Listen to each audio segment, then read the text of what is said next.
Hola, Buenos doctor Luis días. Alberto, muy buenos días, bienvenido. Buenos días. Muy bien. ¿Cómo están todos? Del señor bien, director señor director. De Planeación Nacional, iniciamos esta sesión virtual informal del día 1 de abril con la solicitud a los compañeros, por favor, apagar los micrófonos, tal como ayer pues se determinó. Vamos a hacer sesiones periódicas breves, iniciando con el señor director de Planeación, Luis Alberto Rodríguez, con quien me comuniqué ayer posterior a la comisión y aceptó gustoso participar en la mañana del día de hoy. Para mañana a 2:30 de la tarde ha aceptado también el señor ministro de Agricultura, Rodolfo Sea. En estas reuniones, doctor Luis Alberto, que queremos hacer de manera ágil, iniciando de manera diferente, o sea, con la intervención del invitado, para que nos exprese pues las inquietudes que ha transmitido la comisión, y no son otras que de manera central el tema de los planes de ordenamiento territorial y pues adicional, por supuesto, escuchar alguna explicación de su parte sobre las medidas de mitigación pues alimentaria para la población, en especial escuchar el tema de la medida de los 3 millones de informales que se ha denominado, creo que, bueno, usted explicará. Y hemos escuchado que son 160.000 pesos, saber si es por una sola vez, si esto va a ser repetitivo a través del año, en fin.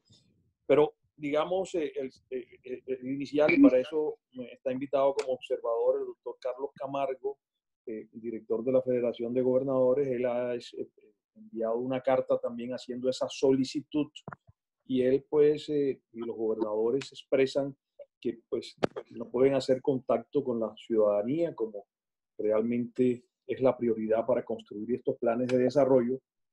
Y aquí nosotros agregamos también que cuando hablamos en un plan de desarrollo del número de personas con necesidades básicas insatisfechas, creo que nos situamos en otro escenario. Por ejemplo, quienes antes no eran una población vulnerable, como muchos informales hoy ya sí lo son, de manera que creo que cambian una serie de temas.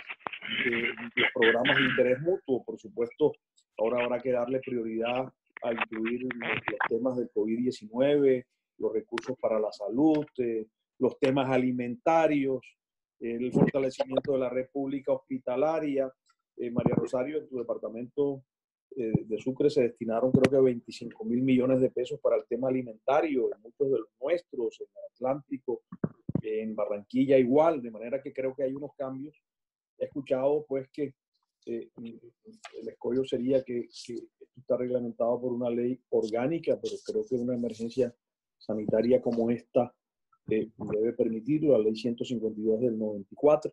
De manera que, sin más preámbulo, señor director, dándole nuevamente la cordial bienvenida, agradeciéndole nuevamente haber aceptado la invitación, pues tiene usted el uso de la palabra, y al final pues habrá una breve también ronda de preguntas, nuevamente expresando que son reuniones breves, y en la medida en que ayer el senador Amin expresó que la comisión cuarta sesiona a las 10 de la mañana, y luego también fuimos convocados los voceros de los partidos a la misma hora, de manera que será una reunión sucinta, ágil, pero ojalá con resultados importantes para el país.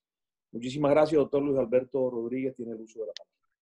Senador, muchísimas gracias a usted por la invitación, y como se lo dije ayer y se lo reitero aquí a todos los integrantes de la Comisión de Ordenamiento y Descentralización, a mí es siempre un gusto. Yo me siento como en casa en esta comisión, por supuesto. Hemos tenido en estos primeros meses, porque llevo pocos meses en planeación, desafortunadamente muchas urgencias, primero en los trámites legales y de leyes que teníamos al final del periodo legislativo del año pasado, y ahora pues con esto del COVID, pero bueno, aquí estoy, y siempre estoy presto a todas las solicitudes que hacen, y cuenten con el Departamento Nacional de Planeación, no solo como invitado cuando ustedes lo consideren, sino cuando ustedes creen que necesitan información adicional para sus discusiones internas o con otros actores del sector privado, público, de gobiernos locales. Estamos prestos a suministrar información, por supuesto, a procesar lo que ustedes requieran, los análisis que ustedes necesiten y que consideren para el buen funcionamiento de esta comisión. Me voy a ir a los dos temas puntuales que usted plantea y que algunos de los senadores aquí también habían comunicado en muchas ocasiones, digamos, directamente conmigo o con otros colegas del gobierno. El primero tiene que ver con los planes de desarrollo locales. Y yo comparto con usted, como usted en vocero en este momento de la comisión, y como seguramente muchos ya lo han expresado en redes sociales o en cartas o en comunicaciones, la preocupación de cómo es planear con un mundo sin pandemia y un mundo con pandemia, ¿no? Eso es totalmente diferente. Por ejemplo, para no ir muy lejos, y yo uso un ejemplo meramente económico. Mire, una familia que vive de un sector de servicios, que es un sector ampliamente caracterizado por informalidad laboral. La informalidad laboral en Colombia, desafortunadamente, antes de la pandemia, estábamos en una tasa del 44% de todos los ocupados de Colombia, que son más o menos 22 millones. El 44% de esos 22 millones eran informales. Como una medida, de hecho, conservadora. Si uno usa medidas más drásticas, la informalidad puede ser más alta. Y hay ciudades y hay regiones como de donde soy yo y como son muchos de ustedes en el Caribe, por ejemplo, o en el Pacífico, donde la tasa de informalidad puede ser incluso el 60 o el 70% en algunos municipios. Esos hogares, muchos de ellos no estaban en vulnerabilidad, a pesar de que justamente estaban en un mercado informal y que no tenían de pronto protección social o cosas por el estilo. Algunos de ellos tenían unos ingresos que les permitían tener una calidad de vida que excedía en la línea de pobreza, ¿sí? Y le voy a poner ejemplos puntuales. Sectores como el de los peluqueros o el de sectores del sector servicio, no sé, los mototaxistas. Puede que si uno sumaba los ingresos de estas familias, estaban ligeramente por encima de la pobreza, hasta el punto que algunos de ellos no estaban en programas sociales, no estaban en Familias en Acción, porque hay gente en Familias en Acción que está mucho más expuesta que esas familias que están en informalidad, porque hay familias en Familias en Acción que están un adulto enfermo en algunos casos, un adulto que nunca ha conseguido trabajo y un joven que tiene que ir a estudiar. Esas familias, por supuesto, son más vulnerables que una familia que de alguna manera tiene un trabajo informal, ¿sí? Si uno los compara categóricamente, pues efectivamente la primera estaría mucho más expuesta. Pero en un mundo de pandemia, esa familia que vivía en el sector informal, pues pasa a ser incluso más vulnerable que una familia que está en Familias en Acción, o en Colombia Mayor, o en Jóvenes en Acción. ¿Por qué? Porque el de Familias en Acción, mal o bien, está recibiendo un monto desde hace un buen tiempo y tiene seguro un monto. Pero el señor que vivía de la informalidad, que vendía aguacates en la esquina o que trabajaba de estajo, etcétera, ese señor pasó de un valor que estaba por encima de la línea de pobreza a cero, de un día al otro.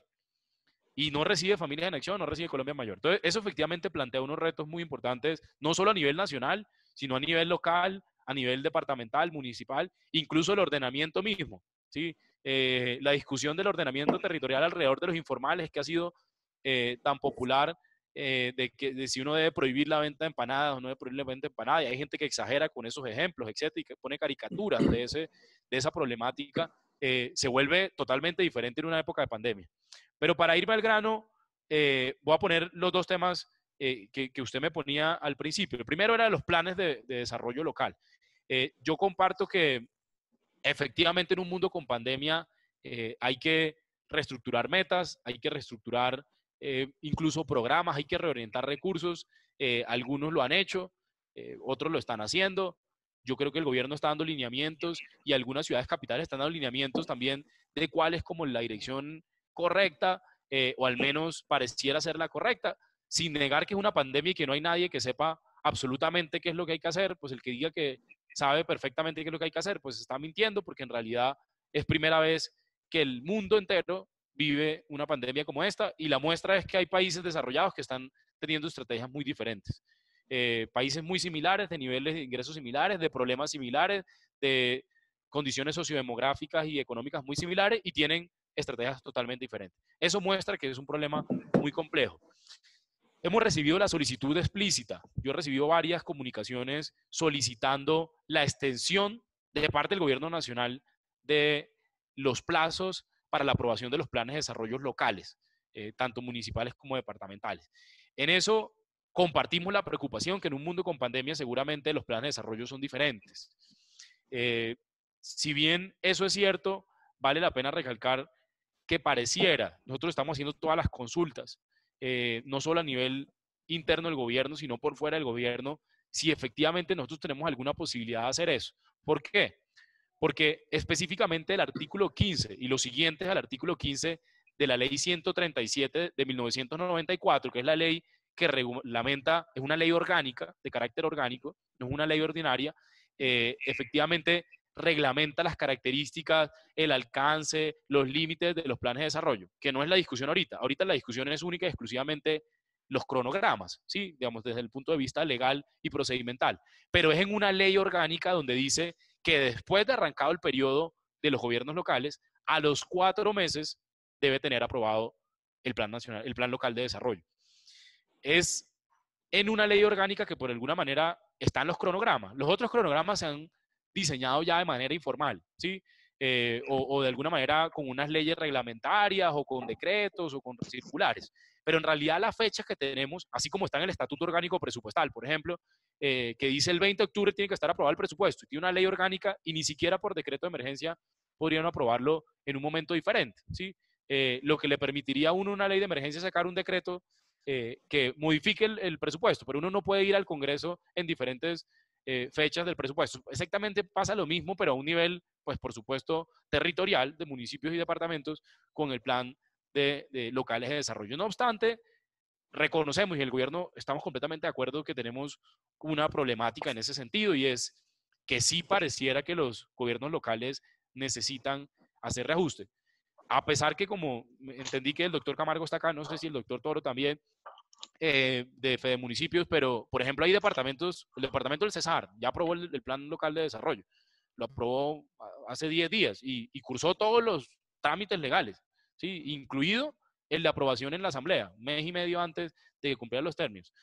Municipios en Antioquia, otros municipios en el Caribe también han aprobado ya su plan. Hay otros que ya hicieron gran parte del procedimiento y simplemente les falta las sesiones en el consejo o la asamblea, sí, o sea, ya tienen el plan montado, ya hicieron el proceso participativo, etcétera. También hay otros en los que la participación por manera virtual es más difícil, porque hay comunidades donde el acceso a internet no ha penetrado, hay comunidades que por su característica, por ejemplo, de minorías, como son por ejemplo, los ROM, no es sencillo porque hace parte de su historia, de su cultura, de su organización social, estar dispersos y estar rotando, etcétera. Entonces, eso lo hace difícil. Pero para responder puntualmente, el gobierno nacional entiende la problemática, estamos analizando todas las formas de poder resolverlo. Inicialmente el Ministerio del Interior sacó una circular el 16 de marzo, que ahorita les comparto esa información si no la conocen todos, que efectivamente hacía un llamado desde el 16 de marzo a usar los medios virtuales, así como lo estamos usando de manera informal en esta comisión. Ojalá de manera formal se use para hacer aprobaciones de los proyectos, pero tenemos clarísimo que estamos en una problemática, y en una problemática legal, ¿sí? Porque es una facultad del Congreso, pues cambiar, los únicos que pueden cambiar las leyes orgánicas, pues efectivamente es el Congreso de la República, con el agravante que eso requiere unas características adicionales a lo de la emergencia económica, ¿sí? Por decreto de emergencia económica, casi que, pues yo no soy abogado, yo soy economista, pero los conceptos que tengo, tanto de personas al interior del NP, como del Ministerio del Interior, de Hacienda, informal virtual de la Comisión de Ordenamiento Territorial con el director del DNI. Micrófono, María Rosario, perdóname. Tienes que apagar el micrófono, por favor. Continúe, doctor Rodríguez. Muchas gracias, senador. Efectivamente, conceptos de presidencia, la mayoría, digamos, que entienden ese cuello de botella que tienen los municipios y los departamentos ahorita, pero también pareciera haber un consenso entre los abogados dentro del gobierno y por fuera del gobierno, que tenemos un asunto ahí legal muy importante. Esa es como mi primera lectura, reiterando el compromiso. Nosotros hemos hecho mesas de trabajo con la Federación de Departamento y la Federación de Municipio para resolver una cantidad de problemas. hemos resuelto algunos de regalías. En la comisión rectora la semana pasada resolvimos unos, hay otros que vamos a resolver por decreto de emergencia, en poder permitirle a los municipios, por ejemplo, hacer traslados presupuestales con mayor facilidad para poder atender esta emergencia, poder usar recursos de las cuentas maestras. Estamos cualquier cantidad de iniciativas en los que me gustaría que en alguna otra ocasión, de repente la próxima semana, tengamos otra sesión informada y les cuento a detalle cosas que pueden estar funcionando para los municipios y los departamentos, que hemos hecho a nivel de circular y otros a nivel de decreto de emergencia. Y dentro de la línea de trabajo está resolver este cuello de botella, pero insisto que no pareciera ser un asunto tan sencillo. Ahora el segundo, el de la informalidad. En este trabajo de adaptarnos, el presidente nos decía a todos los integrantes del gabinete, hicimos un grupo de trabajo entre el Ministerio de Hacienda, el Ministerio de Comercio, el DPS, el DNP, la Superintendencia de Industria y Comercio, la Superintendencia Financiera, empresas del sector privado, por ejemplo, las empresas de telefonías móviles, las empresas que registran información del sistema financiero, no exactamente bancos, sino los que registran la información, por ejemplo, Experian o Transfilla, que tienen aglomerado toda la información del sistema financiero. Pudimos hacer una base de datos consolidada para encontrar esas personas con las que iniciábamos hablando, que eran familias que antes no estaban en vulnerabilidad, pero que en pandemia están pasando un mal rato, tienen una crisis. Encontramos que son cerca de 3 millones de hogares. 3 millones de hogares que no están en familias en acción, en jóvenes en acción, en Colombia Mayor, pero que están viviendo una tragedia desde el punto de vista económico, a pesar que es la dirección correcta, cuidarnos todos en nuestra casa como lo estamos haciendo nosotros, ustedes y yo en este momento, trabajando de manera virtual desde la casa, pero nosotros tenemos la facilidad que tenemos un contrato laboral que nos permite seguir trabajando y que nos sigan pagando. Pero, desafortunadamente, hay unos hogares, cerca de 3 millones de hogares, o sea, casi 10 millones de colombianos, que como nosotros no necesitaban un subsidio de familias en acción, que como nosotros no necesitaban un subsidio de Colombia Mayor, que como nosotros no necesitaban un subsidio de jóvenes en acción, pero que en estos momentos sí necesitan una transferencia, una ayuda del Estado. Ese programa el presidente le ha llamado ingreso solidario. Esa fue la tarea que nos puso hace 2 semanas el presidente en cuanto anunciamos la emergencia económica. El mismo día, ese día se empezó un grupo de trabajo que el presidente anunció ya la semana pasada y que esta semana, a final de semana, empezaremos a hacer los giros de los 3 millones de hogares que tenemos ahí. Arrancaremos, por supuesto, con los que estamos más seguros de que son los que tienen esa cuenta bancaria, porque algunos de ellos, por ejemplo, alguna vez en su vida habían tenido una cuenta bancaria. Hay otros que sabemos que no tienen una cuenta bancaria, pero estamos absolutamente seguros que tienen un número celular activo y que lo han usado en estos días. Esa información nos la dieron, por ejemplo, las empresas de telefonía. No nos dio los nombres y ese tipo de cosas, sino, mire, este número celular que está asociado a este número de cédula, que nunca ha tenido un subsidio, efectivamente ha estado activo y lo tiene la persona que lo registró, o lo tiene otra persona, etc. Esa información, usando esa información, este final de semana vamos a arrancar a hacerle un giro de 160.000 pesos inicialmente para estos días que van de aquí al 13 de abril, que es la decisión que el presidente de la República ha tomado hasta el momento, que son 160.000 pesos precisamente para que esas familias que antes no necesitaban, probablemente ahora necesiten incluso más que los mismos que han estado recibiendo una transferencia siempre. Nosotros hemos estado trabajando en los dos frentes, en lo de las familias que reciben, pero que en estos momentos pueden necesitar más, porque al interior de la casa puede que tengan un gasto mayor, ¿sí? Y puede que algún familiar que daba algo adicional se lo haya quitado. Entonces, precisamente para esas familias que hoy tienen programas, por ejemplo, hicimos un giro extraordinario de todos los programas. La semana pasada ya se hizo el 90% de esos giros. Un giro extraordinario de Familias en Acción, un giro extraordinario de Jóvenes en Acción, un giro extraordinario de Colombia Mayor, que eso más o menos suma 2.600.000 en el primero, 200.000 en el segundo y 1.700.000 en el tercero, el número de familias.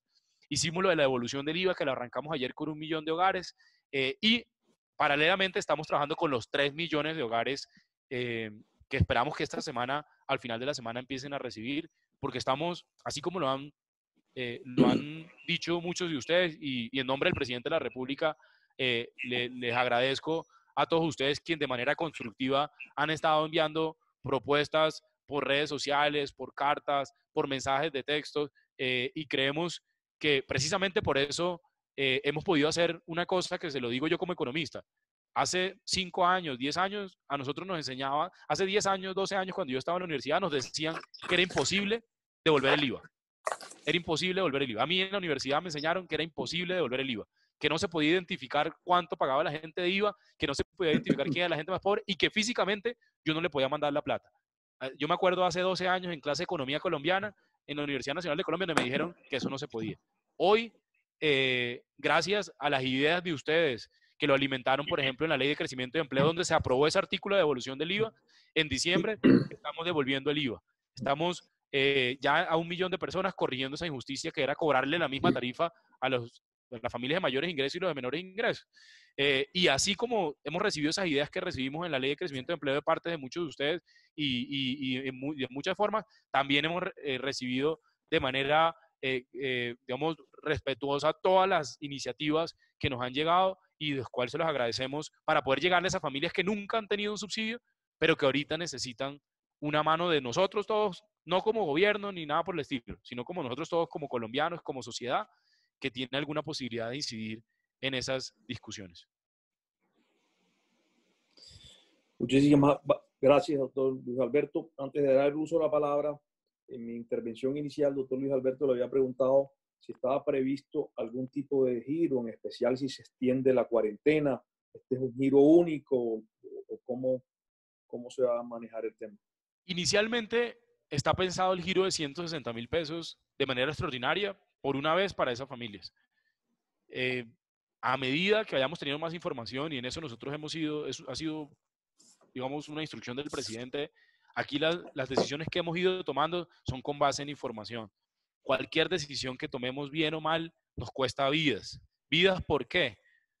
Porque son vidas que se pueden morir por el coronavirus o vidas que se pueden morir del hambre. Cualquier decisión que tomemos sobre cómo funciona la sociedad en una época de pandemia, que nadie tiene una respuesta infinita, necesita información. Es por eso que nosotros hemos ido tomando las decisiones a medida que vamos conociendo la información que científicamente, no científicos del gobierno, expertos de afuera, algunos internacionales como son algunos que trabajan en el Imperial College en Londres, que son los mismos que están asesorando a la mayoría de los países del mundo, que es el centro epidemiológico más importante del mundo. Efectivamente, con esas decisiones son los programas que hemos diseñado hasta el momento. Tenemos claro que seguramente es posible que necesitemos más medidas. O sea, la primera medida que tomamos, que fue tener 15 billones que no existían, en el decreto 444 y usarlos, por ejemplo, para devolverle el IVA a los más pobres, usarlos para estos 3 millones de hogares, usarlos para comprar ventiladores, usarlos para comprar camas, usarlos para irrigar más recursos al sistema de salud, usarlos para comprar mercados anchetas para poder entregarle a las familias en algunos lugares que el efectivo ni siquiera se usa. Hemos usado esos recursos y eso es una medida de las primeras semanas y por lo pronto el ingreso solidario, que será un giro de 160.000 pesos, está diseñado pues de aquí al 13 de marzo, que todo el mundo, de abril, perdón, que todo el mundo lo reciba una vez. Luego, a medida que tengamos más información, pues iremos, por supuesto, les estaremos, ojalá en el seno de esta comisión, de manera informal o formal, si ustedes lo permiten, yo puedo hacer de vocero de alguna manera del gobierno y estar contándole qué estamos revisando, qué estamos escuchando, qué estamos pensando, para, así como lo hemos recibido en las medidas anteriores, que muchos han salido de ideas de ustedes y así lo hemos reconocido públicamente, pues también alimenten las decisiones del futuro. Muchísimas gracias nuevamente, doctor Luis Alberto. Ofrezco a los honorables senadores el uso de la palabra y por favor hacerlo de manera breve y puntual. Veo al doctor Eduardo Pacheco y recordemos que también en la aplicación hay un sitio donde están los punticos que dice levantar la mano. Veo también levantando la mano el senador Werner Zambrano y por favor Sandra nos ayuda a organizar quienes más están solicitando el uso de la palabra porque lo están haciendo a través de la pantalla. Levanté la mano, de manera que tiene el uso de la palabra también, doctor Londoño. Ok, ya lo escribo. Entonces, inicialmente el senador Eduardo Pacheco. Por favor, apagar micrófonos. Solo el doctor Pacheco con el micrófono encendido. Doctor Eduardo. Honorable senador. Señor presidente, saludo al director Luis Alberto Rodríguez.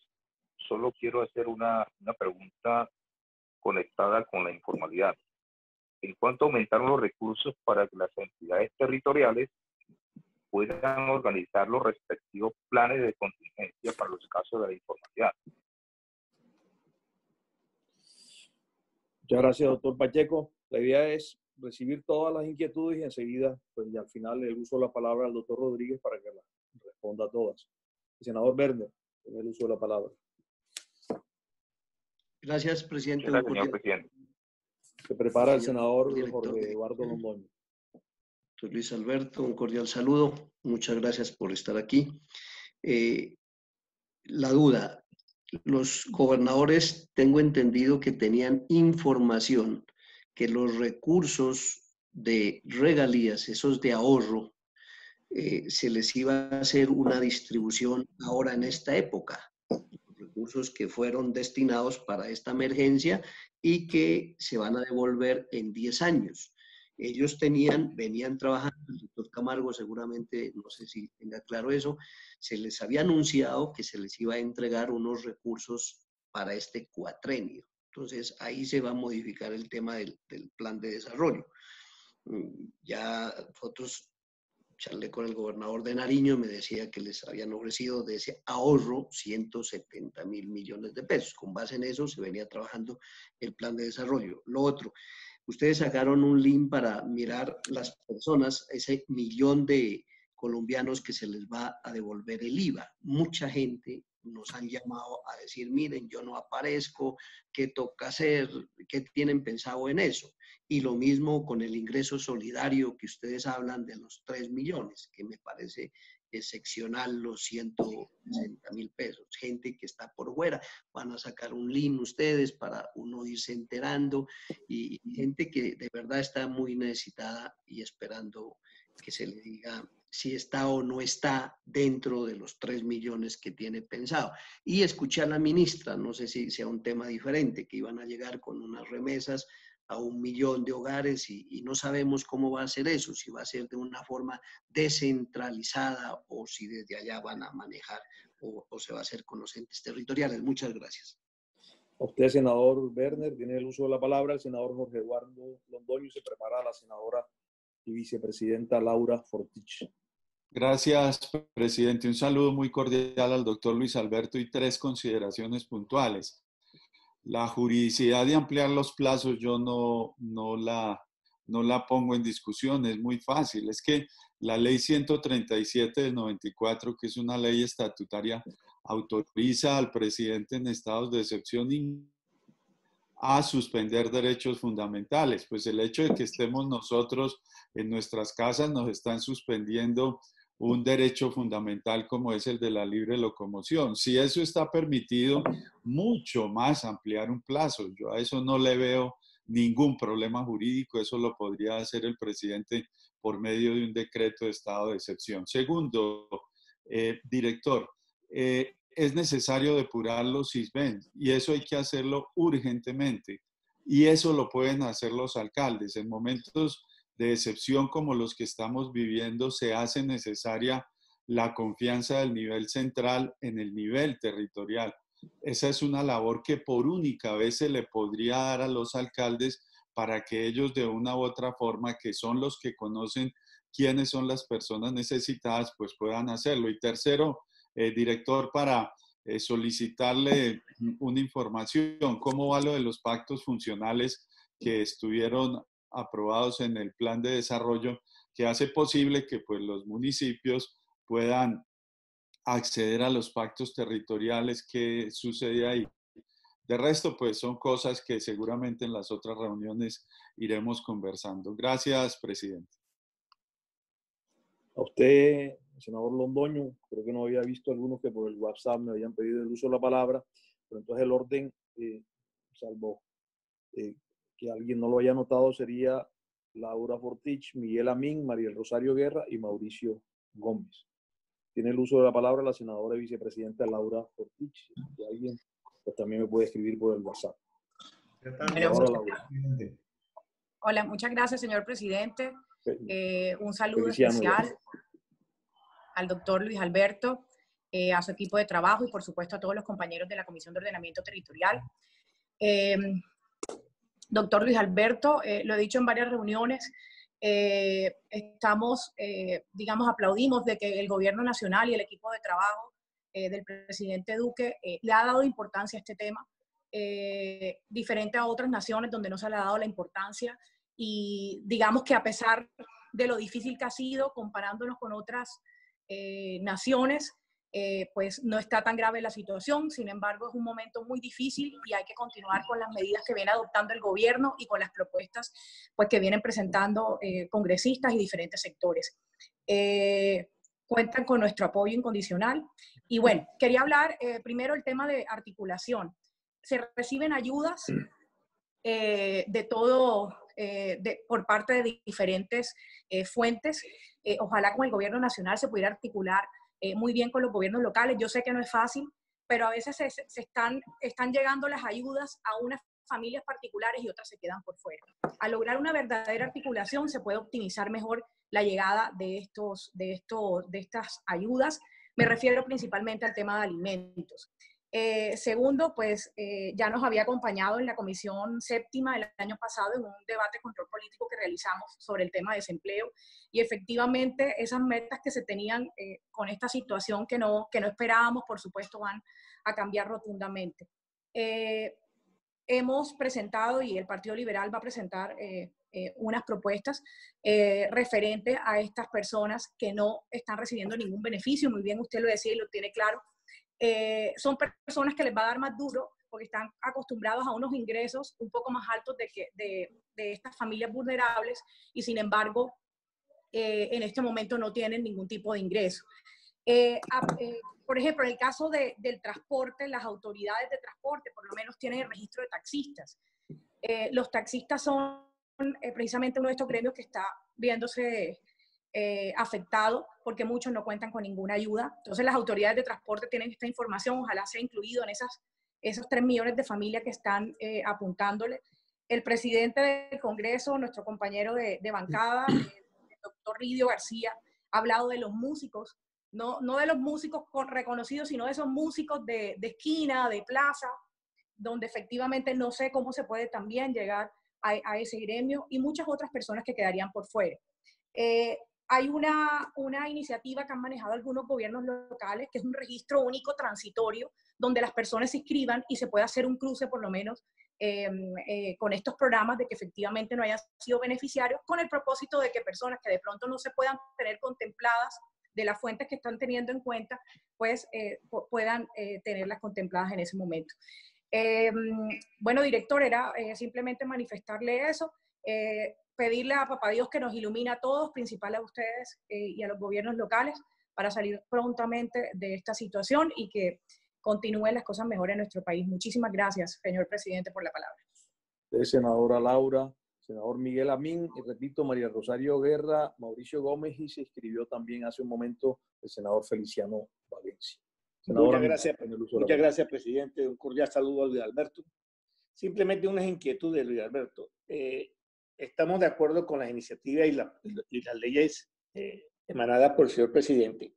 Quería preguntarte solamente, en el campo del tema del adulto mayor, familia en acción, en esos programas que ya están preestablecidos, donde han ustedes dispuesto unos recursos, ¿qué porcentaje le ha llegado realmente a la población?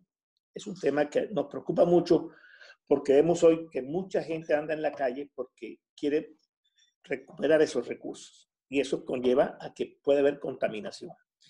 El otro tema que es importante para nosotros es hacer nuevamente una reunión contigo para retener de tu propia voz los argumentos y la incidencia de estos proyectos de ley dentro del Departamento de Planeación.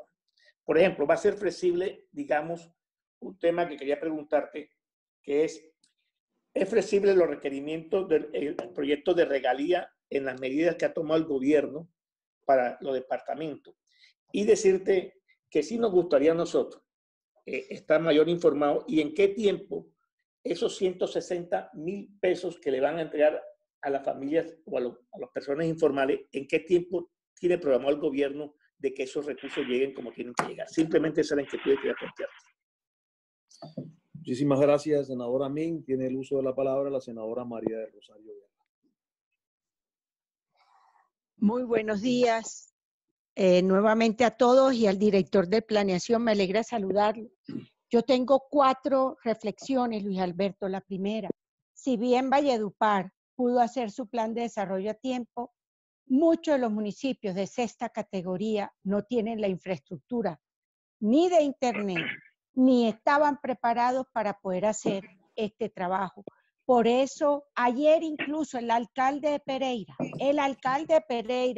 se comunicó, me dijo, senadora, ¿cuándo van a sacarlo de los planes de desarrollo? Porque ellos no se esperaban esto, ellos ya tenían una agenda de participación ciudadana para poder armar el plan. Entonces, yo sí les pido que se pueda hacer y se pueda dar un lineamiento claro. Todos están angustiados porque el tiempo ya es un mes y muchos de ellos estaban solo en el proceso de iniciar el escuchar a los ciudadanos. Entonces yo sí quiero insistir y dejar sobre la mesa ese tema.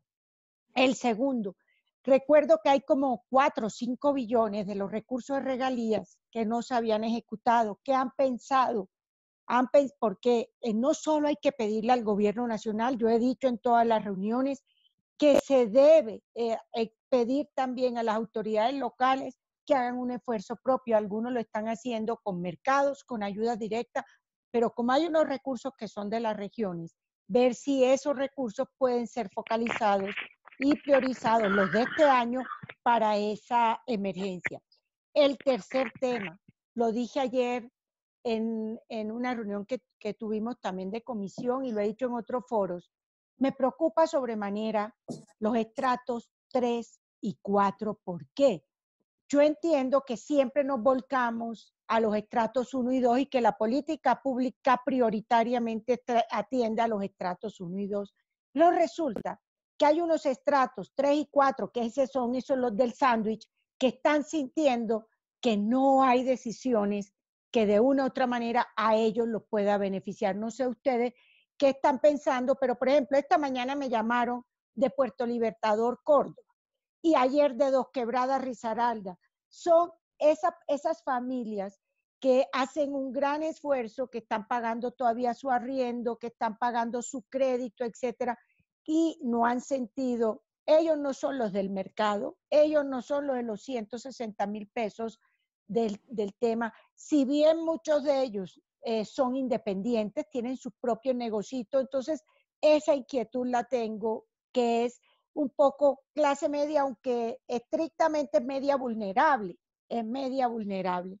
Y la cuarta inquietud, ¿qué va a pasar con aquellos, tal vez el senador Londoño lo tocó, pero lo quiero de manera específica tocar para el Golfo Morroquillo, ¿qué va a pasar con la ejecución de los planes especiales territoriales como la del Golfo Morroquillo, si se van a ver frenados o si ustedes siguen trabajando en el tema? Esas eran mis 4 inquietudes. Gracias y los felicito. Están haciendo un trabajo serio, un trabajo ponderado, un trabajo que la ciudadanía valora y que nuestras oraciones para que lo siga iluminando y fortaleciendo. Gracias. Muchas gracias, honorable senadora. Senador Mauricio Gómez, y se prepara el senador Feliciano Valencia. Un saludo especial para el director y para los senadores y senadoras que nos acompañan en la mañana de hoy, a nuestro presidente, saludos también. Ayer se planteó el tema, Luis Alberto, de los planes de desarrollo en los distritos, en los municipios y en los departamentos. Por lo que te escuché, hay un tema jurídico que está siendo analizado para tomar esta decisión. ¿Cuándo se tomará esta decisión y cómo se socializará con los distintos alcaldes y gobernadores esta medida? ¿Qué apoyo brindará el DNP para que estas medidas lleguen a cada departamento, a cada distrito y a cada municipio? Eso es lo que tiene que ver con los planes de ordenamiento territoriales. Yo quisiera saber qué planificación tiene el gobierno en cuanto a tiempos de los 160,000 pesos. Hemos escuchado, por ejemplo, a Claudia López ayer hablar de que la cuarentena se va a extender por 3 meses más. Hemos escuchado al ministro de Salud decir que la cuarentena no va a ser solo hasta el 13 de abril. Hemos escuchado al presidente Duque decir que esto va a ser mucho más largo de lo que se cree. Entonces, ¿qué reservas? ¿De dónde piensan tomar más recursos para que estos 160,000 pesos no dejen de llegar a estas familias que necesitan esta plata para poder vivir. Y dentro de los planes, todo el mundo sabe en los territorios que se privilegia, senador Londoño, el tema de infraestructura sobre cualquier otra cosa. Tenemos que hacer algo para que los alcaldes y gobernadores entiendan que primero está la vida humana, que primero está el ser humano, que no es más importante un puente, una playa, un centro comercial, una carretera, que la vida humana. Lo primordial para el gobierno de Duque debe ser salvaguardar la vida humana. Yo sé que usted es un hombre estirpe roja y sé que lleva eso en su sangre y sé que también, señor director, piensa igual que yo, pero sí quisiera tener claridad sobre, sobre ese tema. O sea, ¿cómo vamos a llegar nosotros a capacitar a muchos alcaldes sobre esta materia para que entiendan esto? Colombia no es Bogotá, hay municipios muy alejados, con poca capacidad institucional, que no tienen cómo entender estas cosas. Entonces yo sí quisiera enfocarme en estos dos puntos y escucharle un poco sobre estos dos temas. Gracias, senador Mauricio. Senador Feliciano Valencia. Gracias, señor presidente. Un saludo muy fraterno a todos los colegas que estamos trabajando de manera virtual. Buen día, señor director del DNP. Algunas inquietudes. Las poblaciones étnicas, las poblaciones rurales que vivimos en las regiones, estábamos desplazados, confinados por la acción del conflicto armado, la guerra, la violencia en las regiones. Ahora esta pandemia entró a agudizar esta situación que se está viviendo en las regiones. Las preguntas mías son las siguientes. La población étnica, entre ellos las indígenas, hemos presentado unos planes de contingencia para evitar la expansión del coronavirus. Se ha hablado con la señora ministra del Interior, con la institucionalidad que debe atender esta situación que estamos manifestando. Hasta ahorita no tenemos respuesta. Entiendo que ustedes trabajan en equipo de manera articulada entre todos los programas, direcciones, ministerios, en fin, toda la institucionalidad debe estar trabajando articulada para atender esta emergencia.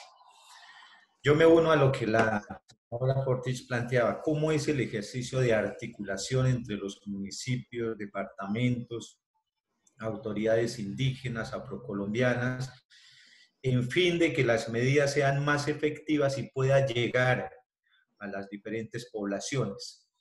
Para el caso de la población indígena, seguramente no todos estamos en familias en acción, jóvenes vulnerables, adulto mayor, y una alta población hará parte de esos 3 millones de las personas que usted decía. O sea, la idea es el gobierno cómo está pensando actuar frente a atender esta situación de la ruralidad, de las comunidades, de los territorios alejados, en términos de que las medidas lleguen e impacten como lo estamos planteando nosotros. Por el otro lado, me adhiero a la preocupación que plantea la senadora María del Rosario en términos de decir que muchas regiones estamos desconectados de la tecnología. Si esa es la situación, ¿cómo harían las comunidades para articular, para ser beneficiarias, para adquirir la información? Son preocupaciones que nos asisten a nosotros. Por el otro lado, seguramente en sus reuniones de trabajo tiene que haber visto la posibilidad de que los productores de comida, que es la población rural, el apoyo al campo, ayer se anunciaban algunas medidas que el Ministerio de Agricultura ha tomado, pero no vemos como unas estrategias de ayudarle a la población rural, de producir comida, de garantizar la seguridad alimentaria, porque es una de las preocupaciones que nos asiste a todos. ¿Cómo en estos tiempos de emergencia podemos garantizar la alimentación y la comida? Y hasta ahorita no vemos programas, iniciativas o políticas para la producción de alimentos en torno de garantizar este elemento tan vital a la población. Ahorita se anuncia que los centros de abasto están en condiciones, pero en la medida que avance la crisis se va a ir agotando la comida en el país. Así es que nosotros estamos planteando es cómo se asegura la producción de alimentos de cosecha rápida, al menos que esto sea apoyado por el Estado. Finalmente, señor director, nos están llegando información de que en los municipios o departamentos de la periferia de nuestro país, municipios alejados, cabeceras municipales alejadas, hay un problema para el suministro de alimentos, de víveres. Incluso los centros de abasto no le están vendiendo, seguramente tratando de acaparar los alimentos para después subirle los costos, no le están vendiendo alimentos para atender la población. ¿Qué estrategias tenemos para que estos municipios alejados se les garantice la llegada de alimentos, víveres, en fin, que haga parte esto de la población? Sabemos que hay 109.735 familias indígenas en riesgo. En esto queremos ser muy insistentes en términos de articulación para que las medidas anunciadas lleguen a las poblaciones más alejadas de nuestra nación colombiana. Gracias, señor presidente, y gracias, señor director. Senador Feliciano. Sobre eso quiero reconfirmarle a la comisión que mañana, jueves, 2:30 de la tarde, tendremos comisión de ordenamiento territorial con la presencia del ministro de Agricultura. Nos acaba de reconfirmar, de manera que se convoca oficialmente a reunión a las 2:30 de la mañana sobre todos estos temas alimentarios. ¿Cómo no? Señor director de planeación, tiene usted el uso de la palabra para responder. Posteriormente, recordemos que a las 10 de la mañana hay comisión cuarta y hay sesión de voceros también. Algunos de nosotros tenemos que salir a algunas de esas reuniones. Doctor Luis Muchísimas Alberto, gracias. nuevamente agradeciéndole estar aquí con nosotros. Muchas gracias por cada una de las iniciativas. Tomé atenta nota. Voy a intentar responder cada una de las 9 intervenciones con las dudas que hay en los 8 minutos que nos quedan. De todas maneras, quedo absolutamente abierto a disposición de ustedes para que continuemos conversando en el futuro y para que afinemos partes de las conversaciones que yo creo que yo no veo nada diferente a coincidencias en preocupaciones y en ánimo constructivo de resolver esas preocupaciones. Entonces, la primera es, el senador Pacheco mencionaba cuántos aumentaron los recursos para esta emergencia. Nosotros, cuando anunciamos la emergencia económica, que la anunciamos por el tiempo que por Constitución nos permite, inicialmente son 30 días. Esta emergencia económica, el decreto que luego sacó el aislamiento, todo lo diseñamos de manera organizada y coordinada. Si bien es una pandemia, es algo que no conocía el mundo, nadie sabe cuál es la dirección exacta en la que tenemos que andar. Ha sido todas las decisiones para cuidarle la vida, para salvar la vida de los colombianos. Y lo hemos hecho de forma ordenada, organizada y coherente. Dentro de esa pregunta puntual de cuántos recursos hay, creamos el decreto 444. El decreto 444, que desafortunadamente hubo malinterpretaciones al inicio, se generó una fuente de recursos, aparte de la creada por ustedes en el presupuesto general de la Nación, aprobada en plenarias de Senado y Cámara, que tenía un monto de recursos. Aparte de ese presupuesto, generamos una fuente de 14.8 billones, casi 15 billones de pesos. 15 billones de pesos que no existían.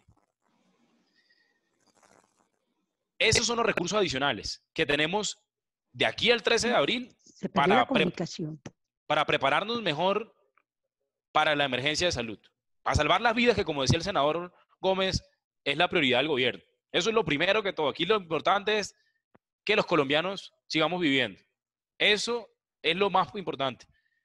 Por supuesto, para seguir viviendo, no solo tenemos que fortalecer el sistema de salud, sino darle ayudas a las familias que lo necesitan para sobrevivir, porque si no, podríamos tener una cantidad alta de mortalidad y una tasa de mortalidad, no por el coronavirus, sino por los que estamos encerrados, o los que están encerrados, porque nosotros, ustedes y yo, estamos encerrados pero recibimos el sueldo, pero los que están encerrados y no tienen nada que comer. Entonces, esos 15 billones son los primeros recursos adicionales que tienen ese objetivo. Eso puntualmente a la pregunta del senador Pacheco. Segundo, y pega mucho con la pregunta del senador Zambrano, que hablaba precisamente de los desahorros de lo que se conoce como el FAE, el Fondo de Ahorro y de Estabilización de Precios del Petróleo, y del FOMPET. En nuestra estrategia del FOME, del decreto 444, nosotros no hemos cambiado ningún cronograma de desahorro de las entidades territoriales. Ninguno. Los recursos que iban a desahorrar en el FAE o el FOMPET, en estos 4 años, en 10 años, en 15 años, lo van a seguir desahorrando. Y eso a nivel constitucional está reglamentado qué montos pueden desahorrar. Y eso no lo podemos cambiar nosotros ni siquiera por decreto de emergencia. A nivel constitucional está reglamentado cómo puede desahorrarse. Afortunadamente, el Congreso de la República ha reglamentado eso en épocas muy difíciles. En el 98, en el 99, ha reglamentado eso de una forma muy sólida que nos permite hoy, por ejemplo, crear el FOME, el Fondo de Emergencia Económica del decreto 44, sin tocar nada de los municipios y los departamentos ahorita. Había, por ejemplo, una discusión sobre el decreto 44 que creó esos 15 billones en los que el gobierno se endeudó, que, por ejemplo, con la alcaldía de Bogotá hubo una malinterpretación. No estoy seguro si de toda la alcaldía o de la alcaldesa, porque el secretario de Hacienda trabajó en el Ministerio de Hacienda como director de política macro y como subdirector de planeación, y estoy seguro que él lo entendía a la perfección. Pero hubo una malinterpretación referente a si nosotros estábamos tomando los recursos de los municipios y los departamentos para usarlo para esta emergencia. No. Nosotros lo que nos estábamos endeudando es con recursos que se iban a desembolsar después del 2040.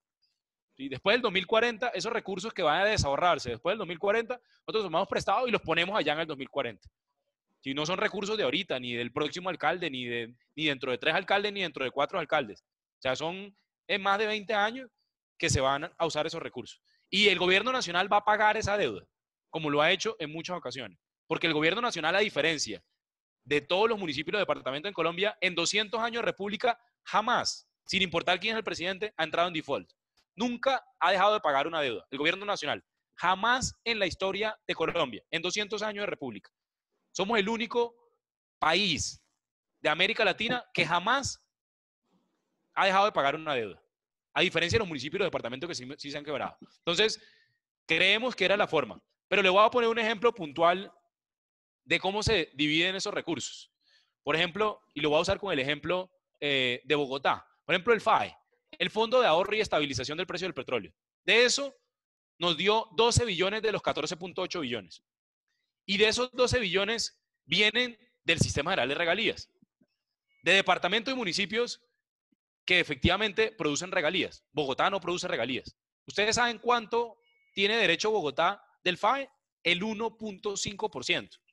Del Fondo de Ahorro y Estabilización, de los 12 billones, 1.5%. Que nosotros cogiéramos el FAE y lo dividiéramos por población, como era la propuesta.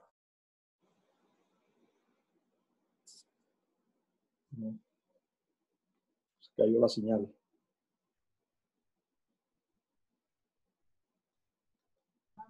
Creo que se desconectó, ya lo vuelvo a conectar. Sí.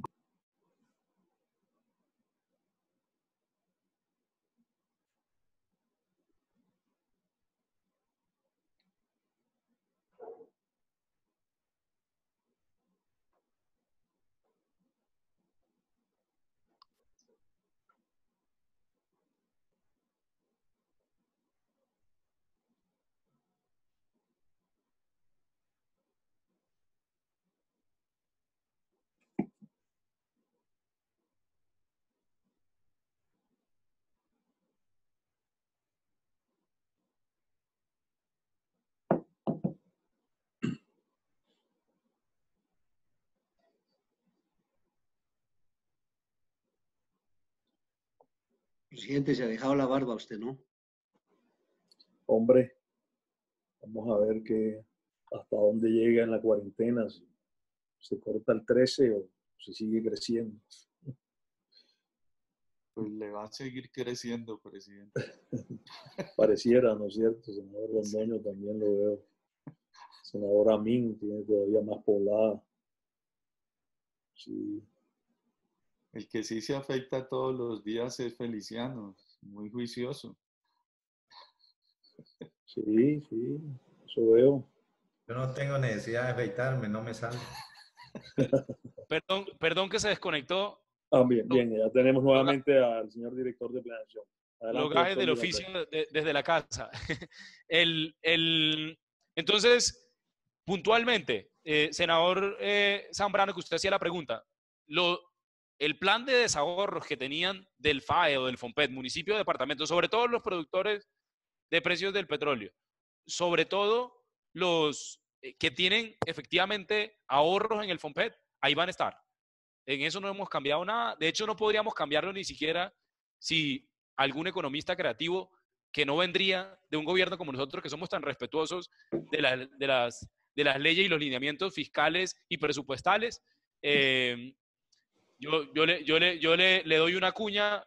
Muchos de los que estamos aquí como pasantes en su momento o como incluso ministros de Haciendas trabajamos en el diseño de lo que hoy es el marco fiscal de mediano plazo y somos no solo respetuosos, sino que somos orgullosos de haber hecho parte de la creación de la institucionalidad fiscal de Colombia y seríamos incapaces de incluso proponerlo. Pero si incluso pusiéramos proponerlo, algunos como el ministro Carrasquilla, que hace 12 años era ministro también, hizo parte del diseño y que ustedes a bien tuvieron a aprobar, que ni siquiera si algún economista creativo se le ocurre cambiarlo, lo podríamos cambiar. No se puede cambiar, esos recursos están ahí y a nivel constitucional y no se pueden tocar.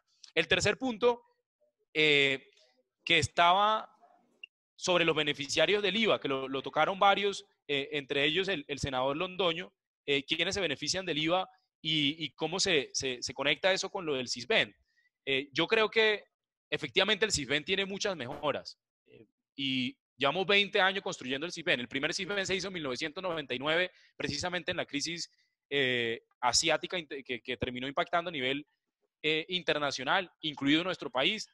Eso se creó en ese momento y el CISBEN ha pasado de un CISBEN 1 a que tenía muy poca información, a que en algunas ocasiones fue politizado incluso, y nos han criticado de eso a los colombianos, y incluso en muchas ocasiones han salido titulares malintencionados como congresistas están dentro del CISBEN. No, pues en el CISBEN hay 36 millones de colombianos, ¿sí? O sea, que estemos en el CISBEN no garantiza que uno esté en un programa social. Puede que alguno de ustedes o yo esté en el CISBEN y eso no quiere decir que vamos a recibir un subsidio. Los programas sociales son diferentes al CISBEN. El CISBEN simplemente es el sistema de información que tiene 36 millones de registros.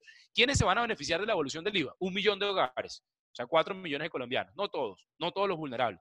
Eso estamos arrancando, eso nos vale $500 millones de pesos y es por eso que no podemos pasar de devolverle el IVA a 1 millón de hogares, a 10 millones de hogares como uno quisiera, ¿sí?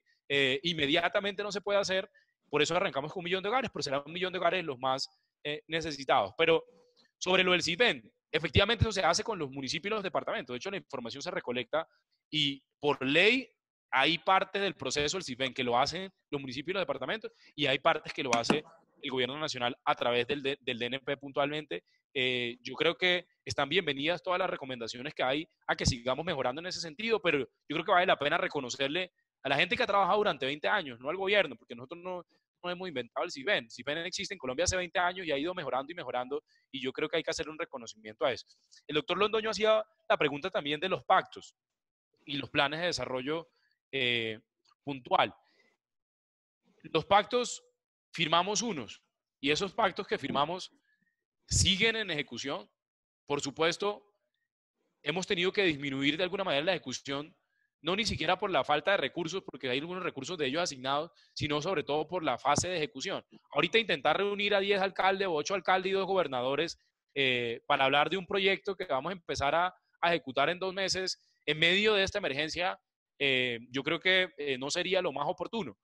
Pero puntualmente creemos que el país debe funcionar a los 2 carriles, en salvar las vidas, proteger al país de esta pandemia y al mismo tiempo no dejar de lado lo que se ha venido discutiendo, por ejemplo, el sistema de regalías que ustedes reformaron y nuevamente, como lo he hecho infinitas veces en público, un reconocimiento del Congreso por esa reforma del sistema general de regalías que le dio tanta descentralización al país, que le quitó tanta centralización y que le quitó tanta burocracia al sistema general de regalías. Ese sistema general de regalías que ustedes aprobaron el año pasado, el acto legislativo 005 del 2019, que entra en vigencia el 1 de enero del 2021, sin lugar a duda, es en el centro de esta comisión mucho más descentralizada. La senadora Fortich hablaba de lo que le llamamos de alguna manera clase media vulnerable, hogares que viven del sector informal. Efectivamente, para nosotros es una gran preocupación. Usted mencionaba el de los músicos que no son famosos, los músicos de la esquina, de pueblo, tradicionales que tienen ingresos de alguna manera bajos y que ahorita con una economía cerrada pues están sufriendo, o el sector transporte, puntualmente el de taxistas, o incluso algunas actividades que en algunas ciudades son ilegales, pero que hay gente que vive de eso, el mototaxismo, para ponerle un ejemplo. Esos sectores, yo creo que gran parte de esos sectores van a estar en los 3 millones de hogares que tendrá el programa Ingreso Solidario. Nosotros hemos recibido base de datos de todo el mundo, de todos los ministerios, para poder terminar de cruzar toda esa base de datos y esos hogares. El senador Omín preguntaba la ejecución de las ayudas que se han diseñado. Mire, el 90% de los giros extraordinarios de Familias en Acción, Jóvenes en Acción y Colombia Mayor, al lunes, que es el último corte de datos que yo tengo, ahorita lo vuelvo a pedir, al lunes de esta semana, se han hecho el 90% de los giros extraordinarios de esos 3 programas. 90% de los giros. En el de devolución del IVA, que lo arrancamos ayer a las 8 de la mañana, y les voy a pasar por aquí, por el chat, la página web del programa, porque hay muchos mitos alrededor de cómo se hace. Hay gente que dice que si le pagan no sé cuánto de los 75.000 los meten en la lista y no sé qué. Eso no es cierto. Ya ahí hay una página del DNP en el que pueden ingresar y ahí puede, desde ayer a las 8 de la mañana, entre ayer a las 8 de la mañana, al dato que yo tengo de anoche a las 12 de la noche, no he pedido el de esta mañana, llevábamos 140.000 giros. Del millón de giros que vamos a hacer de aquí al viernes, 140.000 giros. Ya habían recibido. Teníamos la página, incluso teníamos visita, imagínense. En la página del DNP, que solo no es muy tan visitada porque ahí es puro estudios y documentos y ese tipo de cosas que solo leen ustedes y los economistas en muchas ocasiones, porque son documentos pesados, etcétera. Estábamos teniendo 7.000 visitas por minuto. 7.000 visitas por minuto. Gran parte de ellos hacen parte de ese millón de hogares y gran parte de ellos hacen parte de los 140.000 que ya ayer recibieron.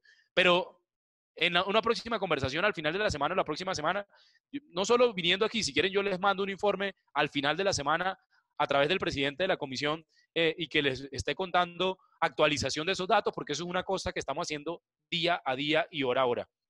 La senadora María del Rosario planteaba 3 temas, uno que también fue señalado por el senador Londoño de los planes de desarrollo. Vamos, yo en eso reitero el compromiso del gobierno y el mío personal de que revisemos la salida jurídica. Para mí no es, digamos, absolutamente claro, pero sobre todo porque yo no soy abogado ni constitucionalista, yo soy economista y he visto abogados discutiendo el tema y he visto abogados que sustentan a ambas partes y a ambos, digamos, hipótesis y tesis muy plausibles para alguien que no es abogado, ¿sí? Pero yo creo que comparto con ustedes la preocupación, así como hay municipios, no solo el departamento del Cesar, senadora María del Rosario, sino municipios como Río Negro en Antioquia, que casualmente es copartidario suyo, ya aprobó el plan de desarrollo. O sea, no solo lo discutió de manera participativa, no sé qué, sino que lo aprobó en el Consejo. Entonces, así hay, pero yo comparto con ustedes y conozco muchos que no han podido, por la pandemia, no solo no aprobarlo, o estaba, por ejemplo, la alcaldesa de Bogotá, lo digo abiertamente, nos decía en una reunión, mire, nosotros vamos a atender la pandemia y vamos a resolver la pandemia y vamos a hacer lo que podamos hacer por la pandemia, pero pues el plan de desarrollo es un trabajo aparte y lo seguimos haciendo. Y hay alcaldes que nos han dicho eso, hay gobernadores que nos han dicho eso y que no quieren atrasar. ¿Por qué? Porque yo también se lo digo, si yo fuera alcalde, intentando ponerme en los pies del alcalde y del gobernador, si yo me demoro más aprobando el plan de desarrollo, pues más me demoro ejecutando el presupuesto, más me demoro haciendo las obras que se van a tener que hacer con o sin coronavirus. Le pongo un ejemplo, hay puentes en algunos municipios que hay que hacerlos, porque por ahí pasa la comida, y ese puente con o sin coronavirus tocará hacerlo, ¿sí? Porque si no, será más difícil alimentarnos en la época del coronavirus. Entonces, yo comparto la preocupación, pero efectivamente hay que revisar, y en el transcurso de esta semana yo creo que se va a resolver ese asunto de cuál es definitivamente la tesis que prima. Segundo, y bienvenidos todos los análisis legales que tengan de sus UTLs o de los partidos en ese sentido, más allá de la solicitud, de la preocupación, de cuál creen que deben ser, digamos, los argumentos para poder sostener una u otra tesis. Lo de regalías que mencionaron varios, y que la senadora María del Rosario también mencionaba, con regalías hay que tener en cuenta dos cosas. Lo primero, el año pasado tuvimos récord en aprobación de proyectos. Desafortunadamente en la ejecución nosotros no tenemos potestad legal. Los departamentos y los municipios, y mal haríamos, ¿sí? Yo me acuerdo que cuando hubo la transición de los nuevos electos que querían que los que iban saliendo en noviembre y en diciembre no aprobaran proyectos de regalías, pues eso era muy complicado. O sea, para el gobierno nacional no podía meterse en eso porque los alcaldes, gobernadores, pues tienen autonomía en cómo lo ejecutan y obviamente hacemos parte de los OCAT y ese tipo de cosas, pero ahí en las regalías hay un trabajo que ojalá ustedes nos ayuden a hacer con los gobernadores y los departamentos, y es que no solo aprueben los proyectos, sino que los ejecuten. Aprueban los proyectos y a veces duran 4, 5, 6 meses para sacar la licitación. Entonces, ahí nosotros hemos bajado de 161 días que tomaba aprobar un proyecto a 61 días, pero todavía no se ejecutan. Pero hay una preocupación que se los dejo aquí a manera de preocupación de planeación nacional. El presupuesto de regalías, de todas maneras, se hace con un barril de petróleo de $60, 50 y pico dólares en alguna ocasión, 60 y pico dólares. Hoy el barril de petróleo está por debajo de los 30, ¿no? Entonces, ahí hay una preocupación y una discusión más amplia que no es simplemente aprobar, sino que incluso presupuestalmente estamos en una coyuntura que no solo es la del coronavirus, sino recuerden todo esto geopolítico que está pasando con los precios del petróleo entre Rusia, los países del Golfo y Estados Unidos, y ahí puede haber sorpresas, desafortunadamente, para los municipios y los departamentos. Nosotros lo venimos diciendo hace rato. Comparto la preocupación de los estratos 3 y 4, que es muy parecida a la de la senadora Fortich, que hay gran parte de ellos van a estar en esos 3 millones de hogares del ingreso solidario. Fíjese que si usted suma todos los programas sociales de Colombia, más lo que vamos a tener de ingreso solidario, vamos a tener casi 20 millones de colombianos recibiendo un efectivo en esta época. Eso es bastante, y yo creo que muchos del estrato 3 y 4 van a estar ahí. El senador Gómez, muchas gracias por el apoyo al gobierno. Usted reiteraba lo de la fecha de decisión de los planes de desarrollo locales. Esta semana yo creo que debemos resolver eso, y estamos bienvenidos a todas digamos, las ideas que ustedes tengan para sustentar una u otra posición. En cuanto a los 160.000 pesos, a final de esta semana vamos a arrancar con esos 3 millones de hogares.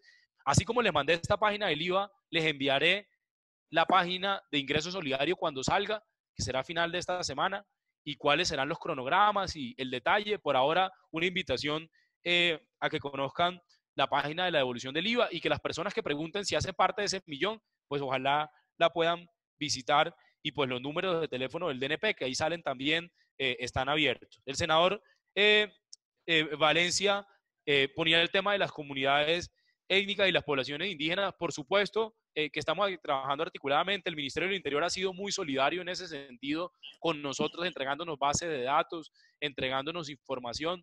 Ellos hicieron un proyecto muy agresivo de llevar 1 millón de mercados en especie en algunos lugares que no reciben Familias en Acción, que no reciben devolución del IVA, que no reciben Colombia Mayor, y ahí la ministra ha hecho un trabajo titánico que estaba por arrancar a entregar los mercados hoy o mañana, pero en el que ella me invitó a participar desde el punto de vista presupuestal. Se consiguió los recursos. Yo creo que eso fue una medida importante. Ella buscó recursos adicionales, por ejemplo, de una solicitud explícita que recibimos de las autoridades indígenas, que ella me la comentó. No me lo mandaron a mí, se lo mandaron a ella como ministerio encargado de estos temas, pero ella me lo comentó y buscamos los recursos, que era algunas guardias indígenas estaban pidiendo protección de salubridad para ellos, porque son ellos los que protegen para que la gente no entre a sus territorios en una época de pandemia y no se ponga a llevar una pandemia donde claramente no ha llegado, ¿sí?